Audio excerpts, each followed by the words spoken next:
¿Cómo mejorar la selectividad alimentaria en niños autistas? Si tu hijo es selectivo con la comida, no te preocupes porque no estás sola. Según un estudio científico que te lo voy a dejar en la descripción si lo quieres leer, concluyeron que un 46 a un 89% de los niños con autismo tienen problemas con la comida. Muchos son rígidos e inflexibles a la hora de comer. Tiene muchísimo que ver el tema sensorial, todo lo que es probar texturas nuevas, colores, diferentes tipos de olores e inclusive la temperatura. En este video yo te voy a hablar qué puede estar pasando con tu hijo, por qué no está comiendo o por qué no está probando alimentos nuevos y qué puedes hacer tú en casa para mejorar esto. Así que quédate hasta el final para que puedas tener todas las herramientas necesarias y poder ayudar a tu pequeño.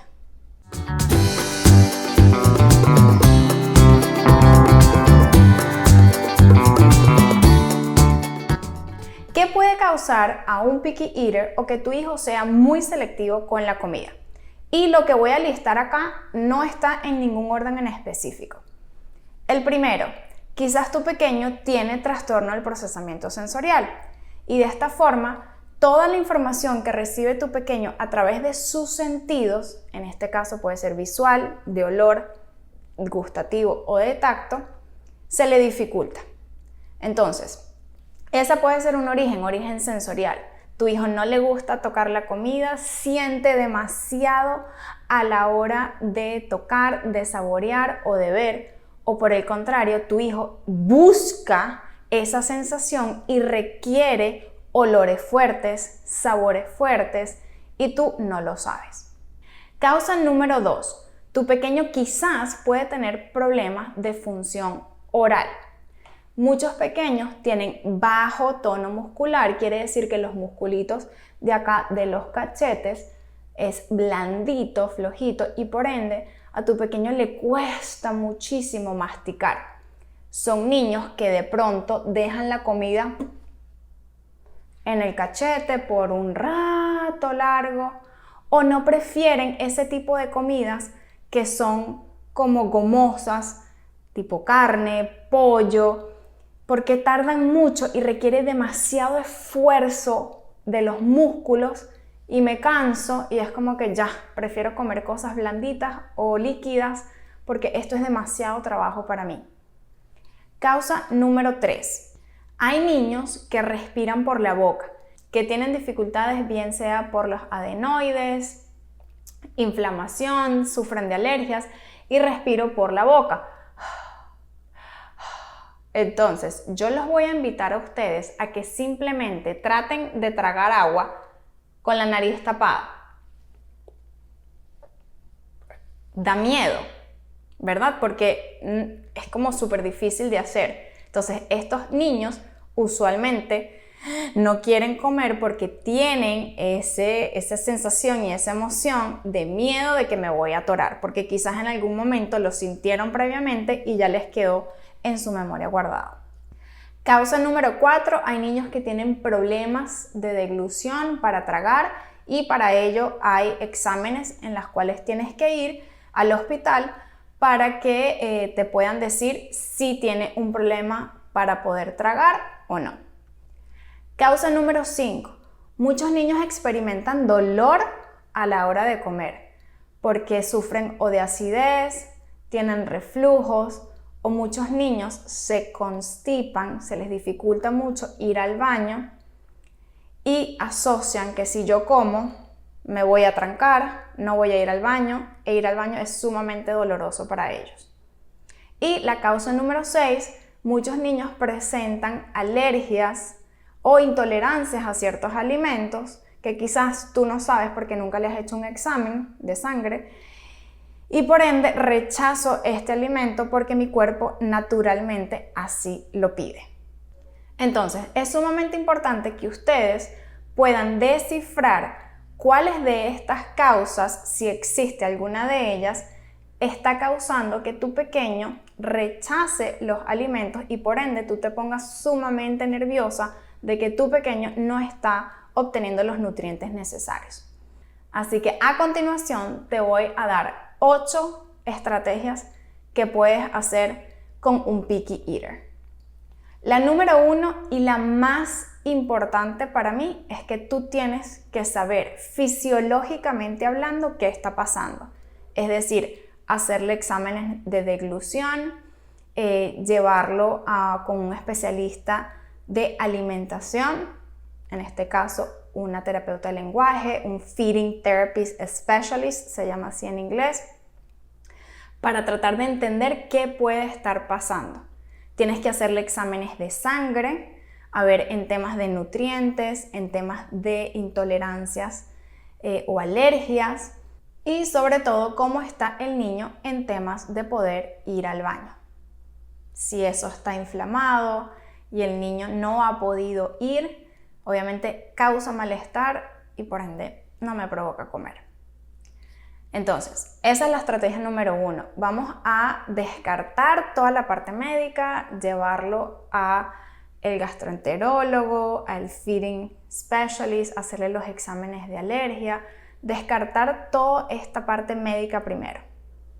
Para luego, cuando uno tiene esa causa, ese origen, poder entender qué es lo que vamos a hacer. Antes de poder hacer que un niño coma, es muy necesario que el pequeño esté listo, digamos, en cuanto a regulación y en cuanto a calma para poder sentarse y comer. Tengo muchos padres que me dicen, Fabiana, mi hijo no se está quieto, no se puede sentar. Entonces, para esos padres que su dificultad es que el niño se mantenga quieto y tú estás todo el tiempo detrás del pequeño, corriendo para que coma algo, mi sugerencia es que puedan moverlo, actividades de movimiento antes, cosa de preparar ese cuerpo, de que el niño esté completamente como descargado de energía para poder estar sentado. Otra de mis sugerencias es que por favor no obliguen al niño a comer. Yo sé que esa es tu mayor preocupación, pero si tú lo fuerzas a que coma, porque tú necesitas que el pequeño tenga todos sus nutrientes, ahí vamos a estar echando hacia atrás. Entonces, para poder llevar a que tu hijo coma, forzarlo a eso no va a ser la vía, ¿ok? Se trata como de una pirámide de desensibilizar al pequeño si es un problema sensorial hasta llegar a que pruebe la comida. Entonces, primero pueden hacer que el niño juegue con comidas de mentira, de estas de plástico que venden. Puede jugar a la cocinita, llegar a que el niño pueda tener visualmente una memoria saludable, agradable y divertida de la comida. Después puedes invitar al niño a que de pronto cocine contigo, mas nunca forzarlo a que pruebe, sino que esa actividad de explorar diferentes texturas, si el niño no quiere tocar la comida, pues puedes ayudarlo y proveerle una cuchara para que lo revuelva y que él vaya sintiéndose cómodo y que no esté como en ese modo de huir, escapar cada vez que veo un alimento o huelo un alimento. Entonces, siempre tratar de ver qué le molesta al niño, qué no, ser muy consciente de eso y respetarlo. Entonces, jugar con comidas de mentira. Luego, que te ayude a cocinar si el niño está a ese nivel. Si no, tú sigues en tu comida de mentira. Y solamente cuando esté listo para pasar a ese segundo nivel, tú vas subiendo a medida que tú sepas que tu hijo se siente cómodo con ese siguiente paso. Después, ustedes van a comer todos en la mesa. Es sumamente importante. Hoy en día, con la falta de tiempo, las familias, trabajan mucho. Papá llega a una hora, mamá llega a otra. El niño come a cierta hora. Yo sí les sugiero que aunque sea una comida, la puedan hacer en familia. ¿Dónde está sentado tu pequeño? ¿Los pies están tocando el piso o les quedan guindando? Hay muchos niños que tienen problemas de postura.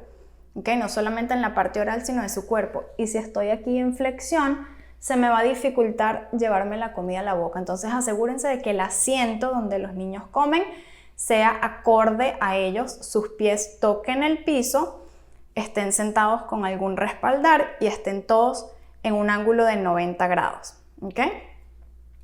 También, ¿cómo está la casa? ¿La casa está limpia o está desorganizada? Y el niño por ende se sobreestimula y me desorganizo y por eso comer sentado en un solo sitio me cuesta. ¿Cómo están los olores en tu casa? Hay luz natural. La luz del comedor quizás es muy brillante y los niños que son sensoriales y sensibles a la luz, pues no les gusta y prefiero irme. Tienes que estar muy consciente de todo lo que sucede alrededor, de las condiciones ambientales para poder comer. Si el niño todavía no tolera la comida, tú se la vas a dejar lejos, pero en la misma mesa, y no lo vas a forzar para nada. Si ya tolera teniendo la comida ahí lejos, se la vas acercando poco a poco cada vez más al niño sin forzarlo a que la toque, ¿ok? Después puedes hacer que un muñequito le dé la comida al muñequito, se haga desastres, pero por lo menos ya la está tocando de manera indirecta con una cuchara. Después de pronto el niño le da curiosidad y la huele. Ok, eso es otro paso. Quizás luego le da curiosidad y la toca y le puede dar un besito. Luego la toca, le da un besito, se la mete a la boca, pero después la escupe. Y luego por último lo que queremos es que pues obviamente la pruebe, se la meta, la mastique y la trague. Entonces, como pueden notar, son un montón de pasos antes de llevarse el bocado a la boca. Así que muchísima paciencia y tratar de ustedes modelarle de que la hora de la comida no es un estrés. ¿Ok? Sé que es difícil, pero tratar de que sea algo en donde hay felicidad, donde hay paz, donde hay armonía, donde hay esa conexión familiar. ¿Ok?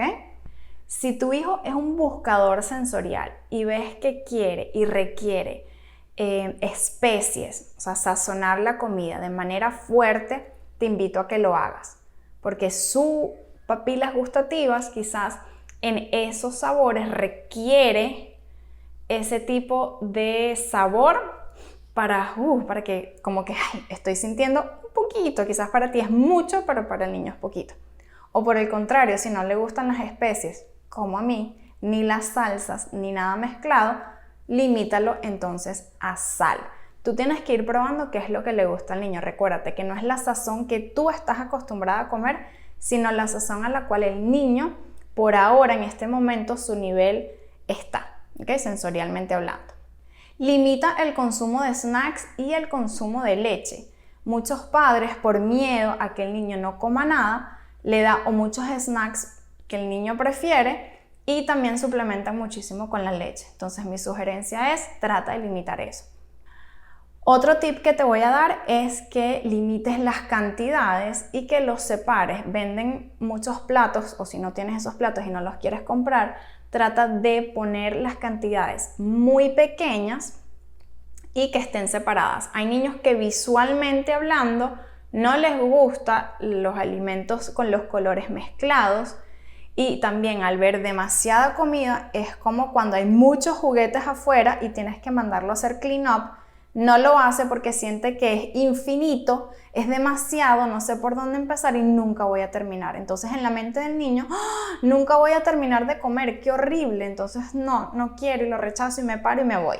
Entonces limita la cantidad. No es lo que tú sientas que el niño debe comer, sino prefiero que vayas de a poquito y después le agregues uno más. Y luego uno más y así sucesivamente hasta que el niño se sienta cómodo. Otro tip es que usualmente a los niños les gusta la comida crujiente.